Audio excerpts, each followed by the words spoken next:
आज जो है हम चैप्टर नंबर 3 को स्टार्ट करने जा रहे हैं। चैप्टर नंबर 3 जो बेसिकली है वो हमारा, उसका नाम है लेक्सिकल एनालाइजर। ये कंपाइलर डिज़ाइन का जो है हमारा पहला फेज होता है। आप सबको पता है लेक्सिकल एनालाइजर के बारे में हम थोड़ी बात भी कर चुके हैं अपने पिछले लेक्चर में। इस चैप्टर के अंदर हम लेक्सिकल एनालाइजर को इन डेप्थ देखेंगे कि ये किस तरह काम करता है। तो लेक्सिकल एनालाइजर का रोल क्या है कंपाइलर के अंदर, पहले उसको देख लेते हैं। ये कंपाइलर का फर्स्ट फेज है, आप सबको पता है, और इसको स्कैनर भी कहा जाता है। ठीक है, ये चीज़ आपके पास आ गई। The main task of lexical analyser is to read the input characters of source program. ये सोर्स प्रोग्राम के अंदर जितने भी आपके पास इनपुट कैरेक्टर्स होते हैं उनको रीड आउट करता है, यानी उनको ये स्कैन करता है। ग्रुप देम इनटू लेक्सिम्स, उनको लेक्सिम्स के अंदर ग्रुप करता है। अब लेक्सिम्स क्या होता है, अभी मैं थोड़ा सा ये अगली स्लाइड के अंदर इसको एक्सप्लेन करूंगा कि ये लेक्सिम क्या चीज़ है। वैसे हम पहले भी इसकी बात कर चुके हैं। Group them into lexims and produces as output a sequence of tokens for each lexeme in the source program, और फिर उसको ये tokens की फॉर्म के अंदर कन्वर्ट करके अपने सिंबल टेबल के अंदर सेव कर देता है। The stream of tokens is sent to the parser for syntax analyzer। फिर उसके बाद ये जो सीरीज ऑफ टोकन्स बन जाते हैं ये आगे सिंटैक्स एनालाइजर की तरफ सेंड कर दिए जाते हैं ताकि सिंटैक्स एनालाइजर उन टोकन्स की मदद से ट्री को जनरेट कर सके। तो अगर इन शॉर्ट बात करें तो लेक्सिकल एनालाइजर का मेन जो काम होता है वो यही होता है कि वो आपके सोर्स प्रोग्राम को स्कैन करे, यानी एक एक करके उसको वो रीड आउट करता चला जाए। रीड आउट करने के बाद उसको वो टोकन्स के अंदर डिवाइड करके आगे उसको सिंटैक्स एनालाइजर की तरफ मूव कर दे। उसके बाद हमने कुछ और चीज़ें भी देखी थी कि मतलब ये it is common for lexical analyser to interact with the symbol table as well, के ये सिंबल टेबल के साथ भी कंटिन्यूसली अपने आप को कनेक्ट रखता है ताकि वो उसके अंदर चीज़ों को सेव कर सके। और इसका ये भी काम होता है कि वो stripping out comments and white spaces, के ये आपके कोड में से कमेंट्स को और वाइट स्पेसेस को रिमूव करता है। इसके अलावा यहाँ पर ये भी है कि ये एरर भी अगर इसके पास कोई आ रहा है जो लेक्सिकल एनालाइजर के टाइम पर, यानी पहले फेज के अंदर अगर कोई एरर आ रहा है, यानी कोई ऐसा कीवर्ड है जो उस लैंग्वेज से बिलोंग नहीं करता है, तो डिस्प्ले एरर करना भी आपके लेक्सिकल एनालाइजर का काम है कि अगर वहाँ पर कोई एरर है तो वो उसको अलॉन्ग विद लाइन नंबर्स के साथ शो करता चला जाए। तो ये बेसिक जो चीज़ें हमने देखी थी ये लेक्सिकल एनालाइजर का वो काम है जो अभी तक हम देख चुके हैं। ठीक है, यहाँ तक होपफुली आप में से किसी को भी कोई प्रॉब्लम नहीं होगी। लेक्सिकल एनालाइजर के बारे में इतनी बातें हम बार बार कर चुके हैं। अब इसके बाद आगे चलते हैं नेक्स्ट स्लाइड की तरफ। नेक्स्ट स्लाइड के अंदर यहाँ पर तीन चीजें हैं, ये टॉपिक्स हैं, टोकन्स, पैटर्न्स और लेक्सिम्स। इन तीनों के अंदर डिफरेंस क्या है? टोकन्स और लेक्सिम्स जो है काफी मिलती जुलती चीज है, तो इसके अंदर आपको थोड़ा सा कंफ्यूजन भी हो सकती है। तो इस कंफ्यूजन को आपने यहाँ पर रिमूव करना है कि टोकन्स में और लेक्सिम्स के अंदर क्या डिफरेंस है। देखें, tokens are terminal symbols of the source language. Token जो है किसी भी लैंग्वेज के टर्मिनल सिंबल्स होते हैं। जैसे आपके पास यहाँ पे मैंने एग्जांपल भी लिखी हुई है कि आइडेंटिफायर हो गए, कोई नंबर हो गया, कोई कीवर्ड जैसे इफ, एल्स या स्विच, जो इस तरह के लैंग्वेज के अंदर हम कीवर्ड्स वगैरह इस्तेमाल करते हैं। ये तमाम के तमाम जो कीवर्ड्स आपके पास हैं ये भी आपके पास एक तरह का टोकन जनरेट कर रहे होते हैं। इसके अलावा जो स्पेशल कैरेक्टर्स वगैरह हम इस्तेमाल कर रहे होते हैं, जैसे सेमीकोलन हुआ, डॉलर का सिंबल हुआ, इस तरह के जो पंक्चुएशन सिंबल होते हैं वो भी आपके पास एक तरह का टोकन बना रहे होते हैं। तो टोकन्स बेसिकली आपके पास क्या है? Tokens are terminal symbols of the source language. अगर आपको पिछले लेक्चर्स के अंदर याद हो, जब हम चैप्टर 1 को यहाँ पर डिस्कस कर रहे थे तो टोकन के अंदर हमने दो चीजें देखी थी कि टोकन के अंदर क्या क्या होता है। अगर मैं आपको चैप्टर 1 की तरफ लेकर जाऊँ, एक मिनट मैं स्क्रीन अनशेयर कर रहा हूँ।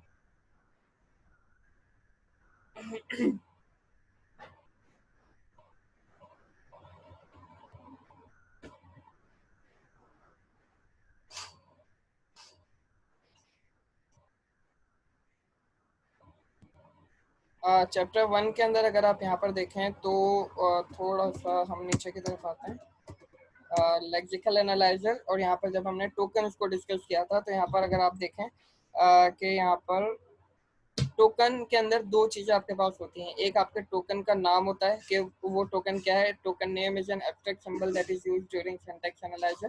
और एट्रीब्यूट वैल्यू, उसके साथ एक टोकन के अंदर दो चीजें होती हैं, एक उस टोकन का नाम होता है और दूसरा उसकी एट्रीब्यूट वैल्यू होती है। यानी टोकन जो है दो चीजों से मिलकर बनता है, एक उसका नाम और उसकी एक एट्रीब्यूट वैल्यू। तो टोकन का नाम, जैसे यहाँ पर ये एक टोकन की एग्जांपल इन्होंने दी हुई है, ये टोकन का नाम है, हमने इसका नाम फॉर इंस्टेंस यहाँ पर समझने के लिए ID1 दिया, यानी आइडेंटिफायर 1, ये कोई वेरिएबल का नाम हो सकता है, ठीक है, टोकन नेम। और ये जो 3 है ये उसकी एट्रीब्यूट वैल्यू है। अब एट्रीब्यूट वैल्यू क्या होती है? Attribute value point two an entry in the symbol table. अगर हम सिंबल टेबल की बात कर रहे हैं तो सिंबल टेबल के अंदर ऑब्वियसली आपके पास मल्टीपल कॉलम्स हो सकते हैं, हमने ये बात भी की थी। तो ये जो 3 है ये उस सिंबल टेबल की एंट्री को शो कर रहा है कि ये जो आपके पास ID1 है ये सिंबल टेबल में किस लोकेशन के ऊपर मौजूद है, ठीक है। तो attribute value point two an entry कि ये जो आपके पास ये टोकन है, ये जो आपका आइडेंटिफायर है, ये सिंबल टेबल में किस जगह पर ऐड होगा, ये उस एंट्री को यहाँ पर रेफर कर रहा है, ठीक है। तो दो चीजों से मिलकर आपका टोकन बनता है, एक टोकन का नाम और दूसरा उसकी एट्रीब्यूट वैल्यू। टोकन का नाम ऑब्वियसली आपके जो भी वेरिएबल वगैरह का नाम होगा, ये जो भी यहाँ पर उस पर्टिकुलर टोकन का नाम है वो मे बी आपका नंबर हो सकता है, तो यहाँ पर डायरेक्टली कांस्टेंट आएगा। तो इसी तरह एट्रीब्यूट वैल्यू की अगर हम बात करें तो ये आपके सिंबल टेबल की एंट्री को यहाँ पर शो कर रहा है कि ये जो पर्टिकुलर टोकन है ये सिंबल टेबल में किस लोकेशन पर जाकर सेव होगा, ठीक है। इस चीज की हमने बात की थी। तो इन दोनों को आपने ध्यान में रखना है कि टोकन जो है दो चीजों से मिलकर बन रहा होता है। अब दोबारा से चैप्टर नंबर 3 की तरफ चलते हैं।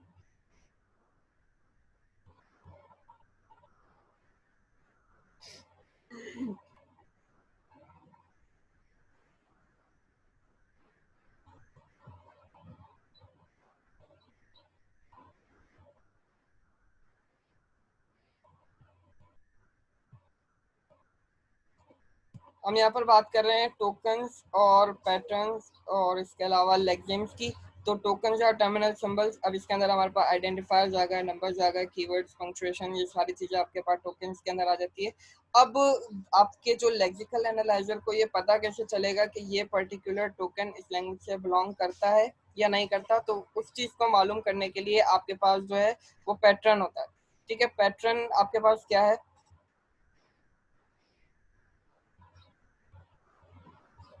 पैटर्न इज अ रूल, एक मिनट मुझे दीजिएगा।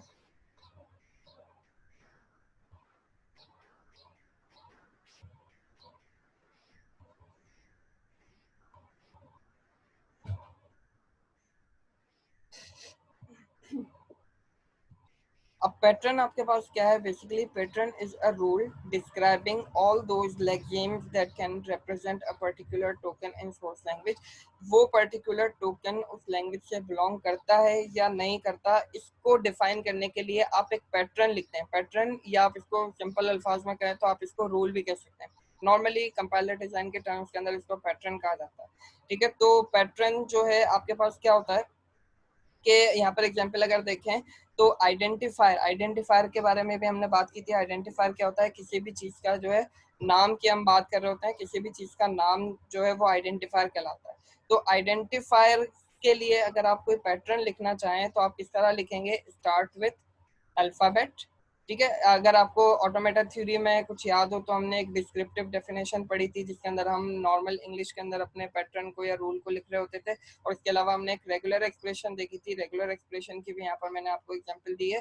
तो लेक्सिकल एनालाइजर जो है बेसिकली वो ये रेगुलर एक्सप्रेशन को इस्तेमाल करके अपने टोकन्स को या अपने पैटर्न्स को डिफाइन कर रहा होता है कि ये पर्टिकुलर कीवर्ड्स या ये पर्टिकुलर स्ट्रिंग्स जो इस लैंग्वेज के अंदर फॉल करेंगे वही आपके इस सोर्स लैंग्वेज का पार्ट हो सकते हैं। इसके अलावा जितने भी कीवर्ड्स आएंगे या जितने भी स्ट्रिंग्स आपके पास आएंगे वो इस लैंग्वेज का पार्ट नहीं होंगे।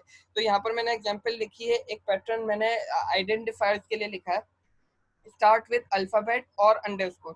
यानी आपके पास जो भी वेरिएबल नेम होगा या तो वो अल्फा किसी एक अल्फाबेट के साथ स्टार्ट होगा या अंडरस्कोर के साथ स्टार्ट होगा। इसके अलावा वो नंबर के साथ स्टार्ट नहीं हो सकता है, किसी और अंडरस्कोर के अलावा किसी और पंक्चुएशन सिंबल के साथ वो स्टार्ट नहीं हो सकता। तो आपका पहला रूल क्या है कि वो या तो अल्फाबेट के साथ स्टार्ट होगा या अंडरस्कोर के साथ स्टार्ट होगा। उसके बाद followed by any other alpha numeric character, उसके बाद कोई भी अल्फा न्यूमेरिक कैरेक्टर आपके पास आ सकता है। अंडरस्कोर के अलावा और कोई भी यहाँ पर पंक्चुएशन सिंबल अलाउ नहीं किया जाएगा, ये ध्यान में रखिएगा इस पर्टिकुलर रूल के अंदर। ये वाली लाइन अगर आप देखें तो ये हमने डिस्क्रिप्टिव डेफिनेशन के अंदर लिखी है। लैंग्वेजेस को डिफाइन करने के हमने 4-5 अलग अलग तरीके हमने देखे थे ऑटोमेटा थ्योरी में, तो उसी को हम यहाँ पर देख रहे हैं। और अब यही पर्टिकुलर जो डिस्क्रिप्टिव डेफिनेशन में हमने यहाँ पर ये लैंग्वेज डिफाइन की है, इसको हम नीचे रेगुलर एक्सप्रेशन के अंदर कन्वर्ट कर रहे हैं। थोड़ा सा ये कॉम्प्लेक्स है, इसको थोड़ा सा समझने की कोशिश कीजिएगा। इतना मुश्किल नहीं है। ये प्लस का सिंबल जो है और को रिप्रेजेंट कर रहा होता था, और ये जो स्टेरिक है आपके पास ये 0 और मोर अकरेंसेस को यहाँ पर शो कर रहा होता था। होपफुली आप लोगों को याद होगा। अब क्या है, देखें सबसे पहले हमने क्या कहा कि या तो ये अल्फाबेट के साथ शुरू होगा या अंडरस्कोर के साथ शुरू होगा। तो यहाँ पर मैंने लिखा है A to Z कोई भी एक पर्टिकुलर कैरेक्टर यहाँ पर आ सकता है।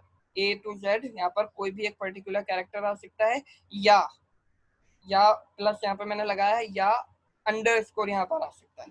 ठीक है, तो इन दोनों में से कोई एक पर्टिकुलर यहाँ पर कैरेक्टर आएगा, या तो ए से लेकर जेड तक कोई भी एक कैरेक्टर आ जाएगा या फिर अंडरस्कोर आएगा। ठीक है, तो पहला रूल जो हमारा है कि ये जो आपके पास जो भी आइडेंटिफायर है ये अल्फाबेट के साथ स्टार्ट होगा या अंडरस्कोर के साथ स्टार्ट होगा, ये चीज यहाँ पर आ गई। ठीक है, 1 मिनट मैं स्क्रीन को अनशेयर कर रहा हूँ। किसी को कोई प्रॉब्लम है? हाँ सर, वो सर कुछ स्टूडेंट ज्वाइन करने की ट्राई कर रहे हैं, पता नहीं ज्वाइन नहीं हो पा रहा, उनसे बोल रहे हैं सर ऐड नहीं कर रहे हैं, रिजेक्ट कर रहे हैं, पता नहीं क्या।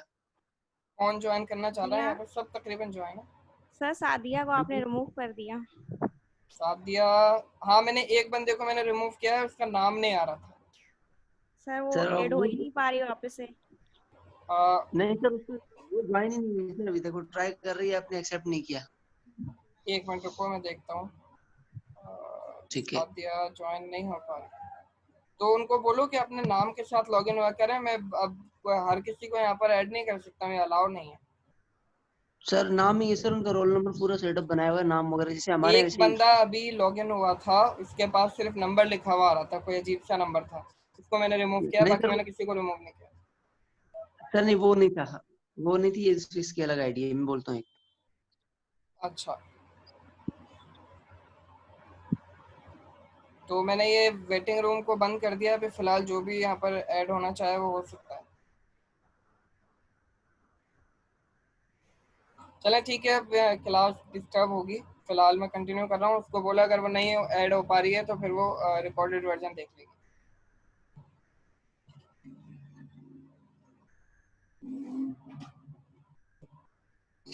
ठीक है, तो हम यहाँ पर बात कर रहे थे कि या तो वो A to Z आपके पास कोई एक कैरेक्टर आएगा या फिर आपके पास अंडरस्कोर आएगा।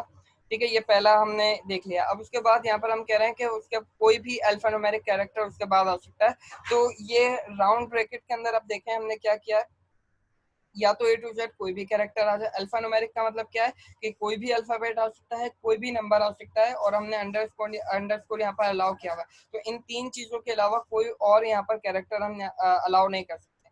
तो हमने क्या किया है, A to Z कोई भी कैरेक्टर आ जाए, या 0 से लेकर 9 तक कोई भी नंबर आ जाए, या अंडरस्कोर आ जाए, और फिर हमने यहाँ पर 0 और मोर अकरेंसेस लगा दिए। यानी अब यहाँ पर ये बार बार अपने आप को रिपीट कर सकते हैं। ए से लेकर जेड तक कोई भी कैरेक्टर आएगा वो उसको बार बार अलाउ करता रहेगा, 0 से 9 तक कोई भी नंबर आएगा वो उसको बार बार अलाउ करता रहेगा, और अगर अंडरस्कोर्स भी बार बार आते रहेंगे तो वो उसको अलाउ करता रहेगा। और अगर इन तीनों में से कुछ भी नहीं आता है तो भी वो उसको अलाउ कर देगा, क्योंकि हमने यहाँ पर प्लस नहीं लगाया है, यहाँ पर हमने स्टेरिक लगाया। स्टेरिक का मतलब क्या था, अगर आपको याद हो कि जब स्टेरिक हम लगा देते हैं तो वो अगर कोई भी यहाँ पर अकरेंस नहीं हो रही है तो वो उसको फिर भी अलाउ कर देगा। यानी सिंगल अगर आपके पास अल्फाबेट आता है तो भी वो उसको एक वेरिएबल नेम या आइडेंटिफायर कंसिडर करेगा। होपफुली आपको ये समझ में आ गया होगा। तो पैटर्न बेसिकली आपके पास क्या होते हैं, पैटर्न आपके वो रूल्स होते हैं जो लेक्सिम्स को डिफाइन करने के लिए बनाए जाते हैं कि ये पर्टिकुलर कीवर्ड जो आपके पास लिखा जा रहा है ये आपकी इस लैंग्वेज से बिलोंग करता है या नहीं करता। और उसको मालूम करने के लिए आप इस तरह का कोई ना कोई यहाँ पर लैंग्वेज को डिफाइन करेंगे। Regular expression normally lexical analyser के अंदर इस्तेमाल की जाती है ताकि हम कीवर्ड्स को चेक कर सकें कि ये पर्टिकुलर कीवर्ड आपकी लैंग्वेज से बिलोंग करता है या नहीं करता। ठीक है। अब कोई भी आइडेंटिफायर, फॉर एग्जांपल आप एक कंपाइलर लिख रहे हैं और आपने आइडेंटिफायर्स के लिए ये वाला रूल डिफाइन किया। जरूरी नहीं है कि हर लैंग्वेज के अंदर यही वाला रूल हो, डिफरेंट रूल्स भी हो सकते हैं। जैसे पीएचपी के अंदर डॉलर का सिंबल भी अलाउ होता है आइडेंटिफायर के नेम के साथ। यहाँ पर हमने सिर्फ अंडरस्कोर लिखा है, तो वो डिपेंड कर रहा होता है लैंग्वेज की स्पेसिफिकेशन के ऊपर कि वो लैंग्वेज किस मतलब उसके रूल्स क्या हैं। हर लैंग्वेज के डिफरेंट रूल्स हो सकते हैं। तो अब ये जो रूल हमने डिफाइन कर दिया है आइडेंटिफायर्स के लिए, तो अब इस पर्टिकुलर कंपाइलर में जो हम बनाने जा रहे हैं उसके अंदर आइडेंटिफायर सिर्फ यही हो सकते हैं। इसके अलावा अगर कोई आइडेंटिफायर आएगा, यानी अगर हम डॉलर के सिंबल के साथ कोई अपना आइडेंटिफायर लिखने की कोशिश करेंगे तो हमारे लेक्सिकल एनालाइजर की तरफ से एरर आएगा, क्योंकि ये वाला जो पर्टिकुलर पैटर्न है ये मैच नहीं करेगा, ये रूल मैच नहीं करेगा आपके उस कीवर्ड के साथ। तो आपको यहाँ पर एरर रेज करेगा ये लेक्सिकल एनालाइजर। ठीक है, तो होपफुली पैटर्न आपको क्लियर हो गया होगा। अब लेक्सिम्स बेसिकली क्या होते हैं? Lexemes are matched against the pattern. अगर कोई कीवर्ड जो आपने अपनी लैंग्वेज के अंदर लिखा है, यानी जो डेवलपर है जो कोड लिख रहा है उसने कोई कीवर्ड लिखा है आपकी कोड करते हुए, अगर वो उस पैटर्न के साथ मैच कर जाता है तो वो जो पर्टिकुलर वर्ड या पर्टिकुलर कीवर्ड उसने लिखा है उसको हम यहाँ पर क्या कहेंगे? लेक्सिम्स कहेंगे। आगे मैं आपको एग्जांपल्स दिखाता हूँ इन तीनों को क्लियर करने के लिए कि टोकन्स क्या है, पैटर्न क्या है, लेक्सिम्स क्या है, आपको और ज्यादा क्लियर हो जाएगा। अगली यहाँ पर आप देखें एग्जांपल नंबर 1 के अंदर यहाँ पर एक लाइन लिखी हुई है, count is equal to count plus temp. ये एक पर्टिकुलर स्टेटमेंट है, आखिर के अंदर इसमें सेमीकोलन भी लगा हुआ है। ठीक है, अब टोकन्स को देखें तो इस पर्टिकुलर स्टेटमेंट में टोकन्स क्या क्या हैं? इसके अंदर 3 तरह के टोकन्स हैं। एक आपके पास टोकन है आइडेंटिफायर, एक आपका टोकन है ऑपरेटर, और एक आपका जो टोकन है वो आपका है पंक्चुएशन सिंबल। आइडेंटिफायर के अंदर आइडेंटिफायर टोकन है। आइडेंटिफायर टोकन के लेक्सिम्स की अगर हम बात करें, जो इस पर्टिकुलर आइडेंटिफायर के लिए पैटर्न जो लिखा गया है लैंग्वेज में, जो उसको फॉलो कर रहे होंगे। ठीक है, देखें आइडेंटिफायर्स को मैच करने के लिए आपने कोई ना कोई पैटर्न डिफाइन किया होगा अपनी लैंग्वेज में। ऑपरेटर्स की भी आपने एक लिस्ट तैयार की होगी अपने लैंग्वेज के अंदर। पंक्चुएशन सिंबल्स की भी आपने एक लिस्ट तैयार की होगी। तो अब उस पर्टिकुलर पैटर्न को अगर फॉलो करते हुए कोई वेरिएबल नेम आता है, उसको आप यहाँ पर कहेंगे कि वो उस पर्टिकुलर टोकन का लेक्सिम है। यानी इस स्टेटमेंट की अगर हम बात करें तो काउंट जो है ये फॉलो कर रहा है आपके आइडेंटिफायर वाले पैटर्न को, इसीलिए आपका ये जो काउंट है ये लेक्सिम कहलाएगा। टेम्प भी आपके पास इस आइडेंटिफायर वाले पैटर्न को यहाँ पर फॉलो कर रहा है, तो ये जो टेम्प है ये आपका लेक्सिम कहलाएगा। यानी पैटर्न को मैं किसी भी टोकन के पैटर्न को मैच करने के बाद वाले जो कीवर्ड्स होंगे वो उस पर्टिकुलर टोकन के लेक्सिम कहलाएंगे। होपफुली क्लियर हो रहा होगा। ऑपरेटर्स, अब ऑपरेटर्स के लिए रूल आप किस तरह लिखेंगे? पीछे चलते हैं दोबारा। यहाँ पर आइडेंटिफायर के लिए तो हमने एक बड़ा मुश्किल सा रूल लिख दिया है। फॉर एग्जाम्पल आप जो अपनी लैंग्वेज लिख रहे हैं, आपकी लैंग्वेज के अंदर फॉर एग्जाम्पल आप सिर्फ 4 ही ऑपरेटर्स को अलाउ करना चाहते हैं, प्लस, माइनस, मल्टीप्लाई और डिवाइड। आप अपनी लैंग्वेज के अंदर जो है सिर्फ 4 ही तरह के मतलब ये जो पैटर्न है ये लिखना चाह रहे हैं, तो आप इसकी रेगुलर एक्सप्रेशन किस तरह लिखेंगे? आप इसकी रेगुलर एक्सप्रेशन लिखेंगे कि आप इसके अंदर प्लस दे रहे हैं, फिर आपने प्लस लगाया, माइनस दे रहे हैं, फिर प्लस लगाया आपने यहाँ पर। इसको ऐसा करते हैं सेपरेट करने के लिए, ताकि आपको थोड़ा सा समझ में आ जाए ये हो क्या रहा है यहाँ पर, क्योंकि इसमें मल्टीपल प्लसेस आ रहे हैं ना।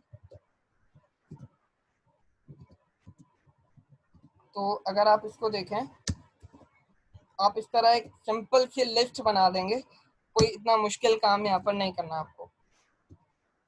अब देखें, अगर आप इस तरह का रूल डिफाइन कर रहे हैं कि आपकी लैंग्वेज के अंदर सिर्फ ये जो पर्टिकुलर कैरेक्टर्स ये आ सकते हैं, यानी ऑपरेटर्स जो है आप सिर्फ ये 4 ही अलाउ कर रहे हैं। वैसे 4 होते नहीं है, ज्यादा ही होते हैं, लेकिन सिर्फ मैं आपको समझाने के लिए बता रहा हूँ कि ऑपरेटर के लिए आप अपना जो पैटर्न है वो किस तरह लिखेंगे। आपको कुछ मुश्किल सा पैटर्न लिखने की जरूरत नहीं है, बल्कि आप एक लिस्ट बना लेंगे रेगुलर एक्सप्रेशन में, प्लस के सिंबल को लगाकर कि या तो प्लस होगा या माइनस होगा या मल्टीप्लाई होगा या डिवाइड होगा।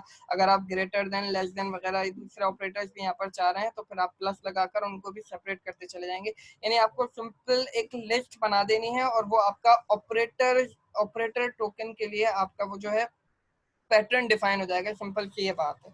ठीक है, तो इतना मुश्किल कोई ये कॉन्सेप्ट नहीं है, होपफुली आपको समझ में आ गया होगा। तो तीनों के अंदर आपको फर्क यहाँ पर समझना है कि टोकन बेसिकली क्या है, पैटर्न यहाँ पर बेसिकली क्या है, और आपके लेग्जिम्स क्या है। देखें, specific instance of a token, किसी टोकन का कोई स्पेसिफिक इंस्टेंस, जैसे अभी हमने यहाँ पर बात की है कि ये जो आइडेंटिफायर है ये एक अलग से इसके लिए पैटर्न डिफाइन किया गया है। अब इस पैटर्न को मैच करने वाले जो इंस्टेंस होंगे, यहाँ पर ये काउंट अलग इंस्टेंस है जो फॉलो कर रहा है आइडेंटिफायर के पैटर्न को, टैम्प जो है आपका अलग ये इंस्टेंस है जो फॉलो कर रहा है आपके आइडेंटिफायर के पैटर्न को। तो ये जो दोनों है ये आपके पास कहलाएंगे लेग्जिम, आइडेंटिफायर, ऑपरेटर और पंक्चुएशन। पंक्चुएशन सिंबल्स की भी आप एक लिस्ट डिफाइन कर देंगे अपने रेगुलर एक्सप्रेशन के अंदर कि ये पर्टिकुलर आपके पास जो है पंक्चुएशन सिंबल आपकी लैंग्वेज के अंदर आ सकते हैं। इनके अलावा अगर कोई पंक्चुएशन सिंबल आएगा तो फिर लेक्सिकल एनालाइजर आपके पास एरर को रेज करेगा। दूसरी एग्जांपल को अगर आप देखें, 31 + 28 - 59, ये सिंपल सी एक अर्थमेटिक एक्सप्रेशन है, इसके अंदर सेमीकोलन यहाँ पर नहीं है, नोट कीजिएगा। अगर सेमीकोलन है तो आपको सेमीकोलन भी यहाँ पर स्पेसिफाई करना पड़ेगा।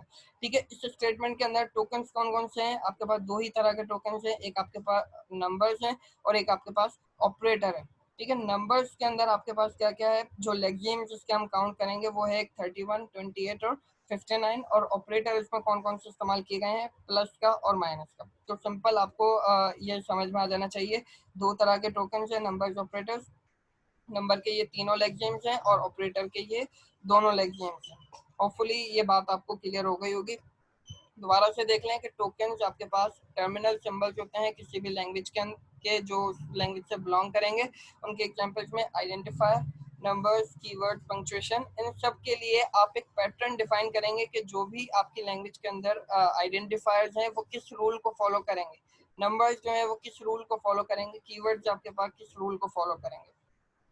कीवर्ड्स के लिए भी अगर आपको पैटर्न लिखना हो, जैसे इफ, एल्स, स्विच और जो दूसरे नॉर्मल कीवर्ड्स हमारे पास आ रहे होते हैं, तो उनके लिए भी आप रेगुलर एक्सप्रेशन में प्लस का सिंबल लगाकर उनको डिफरेंशिएट कर देंगे कि ये पर्टिकुलर कीवर्ड्स आपकी इस लैंग्वेज से बिलोंग करते हैं। इसके अलावा अगर कोई और कीवर्ड आ रहा है तो वो आपकी लैंग्वेज का पार्ट नहीं है, वो उसको स्किप कर देगा यहाँ पर। ठीक है, तो इन तमाम टोकन्स के लिए आपको एक पैटर्न डिफाइन करना होगा। उस पैटर्न को मैच करके लेग्जिम्स आपके पास बनाए जाते हैं। अगर कोई कीवर्ड उस पैटर्न को यहाँ पर मैच कर लेता है तो फिर वो आपके पास क्या कहलाता है, वो उस पर्टिकुलर लैंग्वेज का लेग्जिम कहलाता है।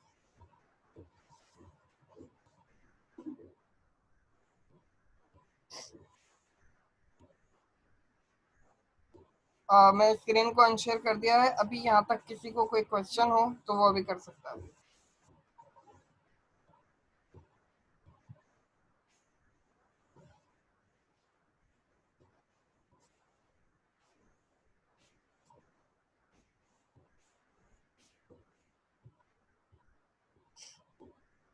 किसी को कोई क्वेश्चन नहीं है। कोई क्वेश्चन नहीं है तो फिलहाल अभी ये मीटिंग का टाइम एंड हो रहा है। इस क्लास को यहीं पर वाइंड अप करते हैं और फिर नेक्स्ट क्लास के अंदर इस लेक्चर को आगे कंटिन्यू करेंगे। और अगर किसी को कोई क्वेश्चन हो तो फिर वो क्लास शुरू होते ही मुझसे कर लीजिएगा। ठीक है, इस क्लास को यहाँ पर वाइंड अप कर रहा हूँ। मेरे पास तकरीबन ये टाइम एंड होता हुआ नजर आ रहा है। Okay sir.